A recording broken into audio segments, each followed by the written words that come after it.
राधा वल्लभ श्री हरिवंश। आप सभी को भाई दूज की हार्दिक शुभकामनाएं। भाई दूज की कहानी। एक बुढ़िया माई थी, उसके 7 बेटे और एक बेटी थी। बेटी की शादी हो चुकी थी। जब भी उसके बेटी की शादी होती, फेरों के समय एक नाग आता और उसके बेटे को डस लेता था। बेटे की यह वही मृत्यु हो जाती और बहू विधवा। इस तरह उसके 6 बेटे मर गए।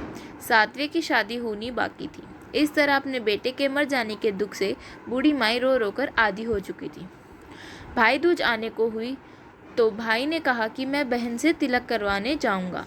माँ ने कहा ठीक है।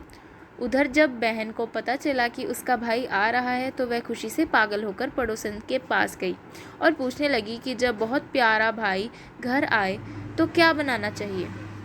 पड़ोसन उसकी खुशी को देखकर जल भुन गई और कह दिया कि दूध से रसोई लेप, घी में चावल पका। बहन ने ऐसा ही किया। उधर भाई जब बहन के घर जा रहा था तो उसे रास्ते में सांप मिला। सांप उसे डसने को हुआ। भाई बोला, तुम मुझे क्यों डस रहे हो? सांप बोला, मैं तुम्हारा काल हूँ और मुझे तुमको डसना है।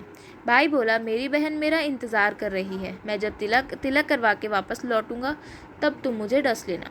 सांप ने कहा, भला आज तक कोई अपनी मौत के लिए लौट के आया है क्या, जो तुम आओगे?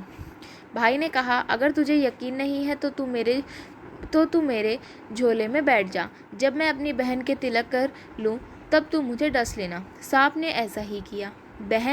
भाई बहन के घर पहुँच गया। दोनों बड़े खुश हुए। भाई बोला, बहन जल्दी से खाना दे, बड़ी भूख लगी है। बहन क्या करे, ना तो दूध की रसोई सूखे, ना ही घी में चावल पके। भाई ने पूछा, बहन इतनी देर क्यों लग रही है, तू क्या पका रही है? तब बहन ने बताया कि ऐसे ऐसे किया है। भाई बोला, पगली, कहीं घी में भी चावल पकते हैं या दूध से कोई रसोई लीपे हैं? गोबर से रसोई लीप, दूध में चावल पका। बहन ने ऐसा ही किया। खाना खा के भाई को बहुत ज़ोर से नींद आने लगी। इतने में बहन के बच्चे आ गए। बोले, मामा हमारे लिए क्या लाए हो? भाई बोला, मैं तो कुछ नहीं लाया। बच्चों ने वह झोला ले लिया जिसमें सांप था। जैसे ही उसे खोला उसमें से हीरे का हार निकला। बहन ने कहा, भैया तूने बताया नहीं कि तू मेरे लिए इतना सुंदर हार लाया हो। भाई बोला, बहना तुझे पसंद है तो तू ले ले, मुझे हार का क्या करना। अगले दिन भाई बोला, अब मुझे जाना है, मेरे लिए खाना रख दे। बहन ने उसके लिए लड्डू बना के एक डब्बे में रख के दे दिए। भाई कुछ दूर जाकर थक कर एक पेड़ के नीचे सो गया। उधर बहन के जब बच्चे को भूख लगी तो माँ से कहा कि खाना दे दो। माँ ने कहा, खाना अभी बनने में देर है। तो बच्चे बोले कि मामा का जो लड्डू रखे हैं वही दे दो। तो वह बोली कि लड्डू बनाने के लिए बाजरा पीसा था, वही बचा पड़ा है, चक्की में जाकर खा लो। बच्चों ने देखा कि चक्की में तो सांप की हड्डियाँ पड़ी हैं। यही बात माँ को आकर बताई तो वह बावड़ी सी होकर भाई के पीछे भागी। रास्ते भर लोगों से पूछती कि किसी ने मेरा गैल बाटोई देखा, किसी ने मेरा बावड़ा सा भाई देखा। तब एक ने बताया कि कोई लेटा तो है पेड़ के नीचे, देख ले वही तो नहीं। भागी भागी पेड़ के नीचे पहुंची, अपने भाई को नींद से उठाया। भैया भैया, कहीं तूने मेरे लड्डू तो नहीं खाए? भाई बोला, ये ले तेरे लड्डू, नहीं खाए मैंने। ले दे के लड्डू ही तो दिए थे। उसके भी पीछे पीछे आ गई। बहन बोली, नहीं भाई तू झूठ बोल रहा है, ज़रूर तूने खाया है, अब तो मैं तेरे साथ चलूँगी। भाई बोला, तू ना मान रही है तो चल फिर। चलते चलते बहन को प्यास लगती है। वह भाई को कहती है कि मुझे पानी पीना है। भाई बोला, अब मैं यहाँ तेरे लिए पानी कहाँ से लाऊं? देख दूर कहीं चील उड़ रही है, चली जा वहाँ, शायद तुझे पानी मिल जाए। तब बहन वहाँ गई और पानी पीकर जब लौट रही थी तो रास्ते में देखती है कि एक जगह ज़मीन में 6 शिलाएँ गड़ी हैं और एक बिना गड़े रखी हुई थी। उसने एक बुढ़िया से पूछा कि ये शिलाएँ कैसी हैं? तब उस बुढ़िया ने बताया कि एक बुढ़िया है, उसके 7 बेटे थे। 6 बेटे तो शादी के मंडप में ही मर चुके हैं, तो उनके नाम की ये शिलाएँ ज़मीन में गड़ी हैं। अभी 7वीं की शादी होनी बाकी है। जब उसकी शादी होगी तो वह भी मंडप में ही मर जाएगा, तब यह 7वीं शिला भी ज़मीन में गड़ जाएगी। यह सुनकर बहन समझ गई ये शिलाएँ किसी और की नहीं बल्कि उसके भाइयों के नाम की हैं। उसने उस बुढ़िया से अपने 7वें भाई को बचाने का उपाय पूछा। बुढ़िया ने उसे बतला दिया कि वह अपने 7वें भाई को कैसे बचा सकती है। सब जानकर वह वहाँ से अपने बॉल खुले करके पागलों की तरह अपने भाई को गोलियां देती हुई चली। भाई के पास आकर बोलने लगी, तू तो जलेगा, कुटेगा, मारेगा। भाई उसके ऐसे व्यवहार को देखकर चौंक गया, पर उसे कुछ समझ नहीं आया। इसी तरह दोनों भाई बहन माँ के घर पहुँच गए। थोड़े समय के बाद भाई के लिए सगाई आने लगी। उसकी शादी तय हो गई। तब भाई को सेहरा पहनाना जब भाई को सेहरा पहनाने लगे तो वह बोली, इसको क्यों सेहरा बांधेगे? ये सेहरा तो मैं पहनूंगी, ये तो जलेगा, मरेगा। सब लोगों ने परेशान होकर सेहरा बहन को दे दिया। बहन ने देखा उसमें कलंगी की जगह सांप का बच्चा था। बहन ने उसे निकाल के फेंक दिया।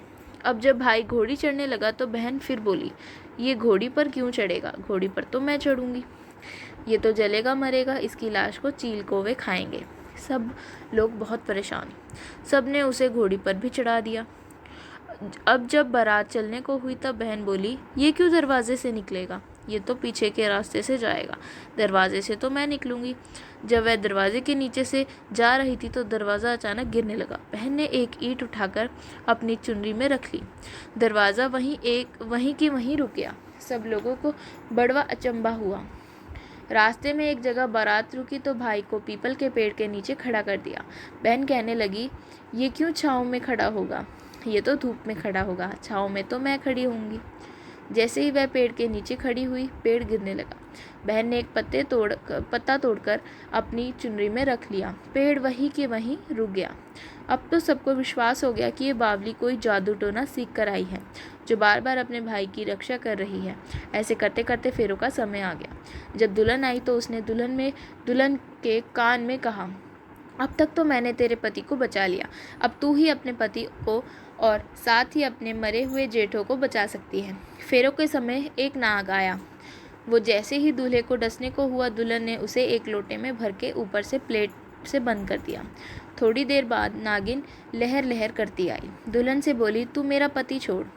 दुल्हन बोली, पहले तू मेरा पति छोड़। नागिन ने कहा, ठीक है, मैंने तेरा पति छोड़ा। दुल्हन ने, ऐसा नहीं, पहले 3 बार बोल।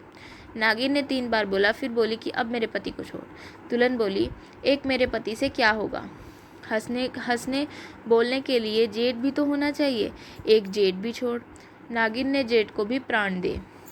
फिर दुल्हन ने कहा, एक जेठ से लड़ाई हो गई तो एक और जेठ, वो विदेश चला गया तो तीसरा जेठ भी छोड़। इस तरह एक एक करके दुल्हन ने अपने 6 जेठ जीवित करा लिए। उधर रो रो के बुढ़िया का बुरा हाल था कि अब तो मेरा 7वां बेटा भी बाकी बेटों की तरह मर जाएगा। गांव वालों ने उसे बताया कि उसके 7 बेटे और बहुएं आ रही हैं।